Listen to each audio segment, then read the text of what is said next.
అధికారంలోకి వచ్చిన తర్వాత మమ్మల్ని ఏ రకంగా మోసం చేశారని చర్చ మాత్రమే జరుగుతుంది తప్ప మరొకటి కాదు. ప్రత్యేకంగా గ్రామాల విషయానికి వస్తే గ్రామాలు ఇవాళ రాజీవ్ గాంధీ అనుకుంటా 75వ రాజ్యాంగ సవరణ చేసి పార్లమెంటుకు ఎంత అధికారం ఉంటుందో గ్రామ పంచాయతీకి ఎంత అధికారం ఉంటుందని చెప్పడం.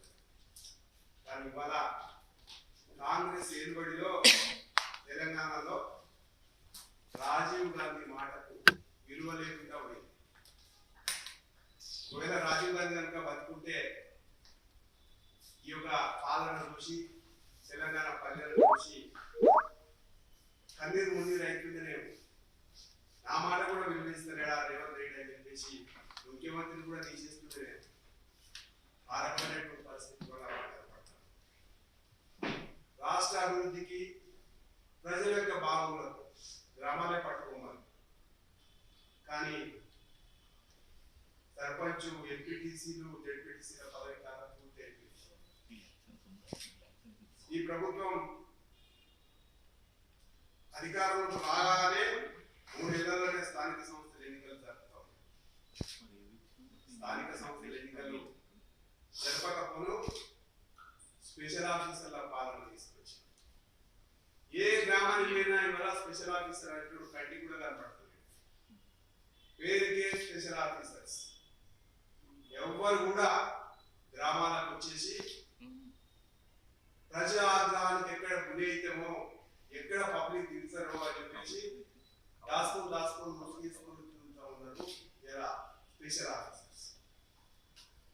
గ్రామాలలో సెక్రటరీలు పాపం వాళ్ళ జీతాలే తక్కువ.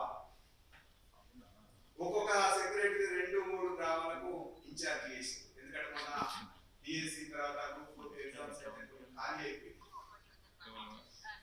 ఇన్ఛార్జ్ పాలన పక్క 2-3 గ్రామ పంచాయతీలు వాళ్ళ ఇన్ఛార్జ్ చేస్తే వాళ్ళకు వచ్చే జీతం నుంచి ఖర్చు పెట్టే స్థాయి రాష్ట్ర ప్రభుత్వం వాళ్ళని ఇబ్బంది పెడుతున్నటువంటి పరిస్థితి కనపడుతుంది. వచ్చిన జీతాన్ని చెట్లకు నీళ్ళు ఏడగొట్టాలి, లైట్లు ఏడ బాగా చేయాలి, కాలువలు ఏడంటే మురికి కాలువలు ఏడ వాటిని మురికి తీసి తీయాలి. ఎక్కడ చూసినా సరే ఇవాళ చెట్లు ఎండిపోయే పరిస్థితి, మురికి కాలంలో మురుగు వాసన, దోమలు, ప్రజలంతా అనారోగ్యానికి గురవుతా ఉన్నారు. ఏదో ఒక నెలాంటి వాడు జీతం ఖర్చు పెట్టాడు, పాపం ఏదో ఇబ్బంది పడతాడు. సంవత్సరం పైన ఇవాళ ఖర్చు పెట్టాలంటే ఎక్కడ ఖర్చు పెట్టారు, ఏ రకమైనటువంటి ఇది కనపడుతుంది. మీరు గొప్పలు చెప్పుకుంటూ మేము ప్రజాపాలన, ఇది మీ గ్రామాలలో ప్రజాపాలన. తెలంగాణ పల్లెలన్నింటినీ కూడా కాంగ్రెస్ పార్టీ విధ్వంసం చేస్తున్నటువంటి పరిస్థితి కనపడతారు. ఇవాళ ఎక్కడ కూడా ప్రజాప్రతినిధులు, మాజీ ప్రతినిధులు వాళ్ళు కూడా లక్షలాది రూపాయలు ఖర్చు పెట్టేసి చిన్న చిన్న డెవలప్మెంట్ యాక్టివిటీ చేస్తే ఆ సొమ్ము కూడా ఇవాళ కాళ్ళు అరిగేటట్టు తిరుగుతున్నటువంటి పరిస్థితి కనపడతాము. చెప్పులు అరిగేటట్టు తిరిగే పరిస్థితి కనపడతాము.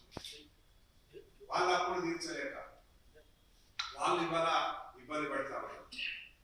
నిజంగా మీకు చిత్తశుద్ధి ఉంటే మీరు వెంటనే గ్రామ పంచాయతీలకు బకాయిలు చెల్లించాలని చెప్పేసి భారతీయ జనతా పార్టీ డిమాండ్ చేస్తా ఉంది. ఖాళీ అయినటువంటి పోస్టులన్నింటినీ భర్తీ చేస్తా ఉన్నాం. ప్రజల బాగోగులు చేసేటువంటి ఖాళీలు చాలా ఉన్నాయి పంచాయతీ కార్యదర్శి, వాటిని ఎందుకు ఫిల్అప్ చేస్తున్నారని చెప్పేసి మేము అడుగుతా ఉన్నాం.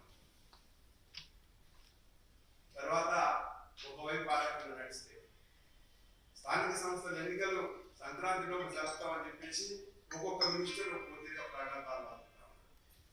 సంక్రాంతి దగ్గరికి వస్తా ఉంది. ఈ దగ్గర 15 రోజులే సంక్రాంతి, 12-13 రోజులు ఉంది. ఇంకా రిజర్వేషన్స్ అధిగతి లేదు. వీరాలు పలికినావు వెంటనే అధికారంలోకి వస్తే బీసీలకు రిజర్వేషన్స్ 42%. అది ఎక్కువైందో ఏమో, కమిషన్ ఎక్కువైందో, దాని రిపోర్ట్ ఎక్కువైందో, ఇప్పటి వరకు అధిగతి లేదు. స్థానిక సంస్థలు ఎన్నికలు జరిపేటువంటి ధైర్యం చేస్తలేవు. మరి ఓడిపోతామని చెప్పేసి అనుకుంటున్నావా? నిరాగ్రహానికి గురవుతామని చెప్పేసి భయపడి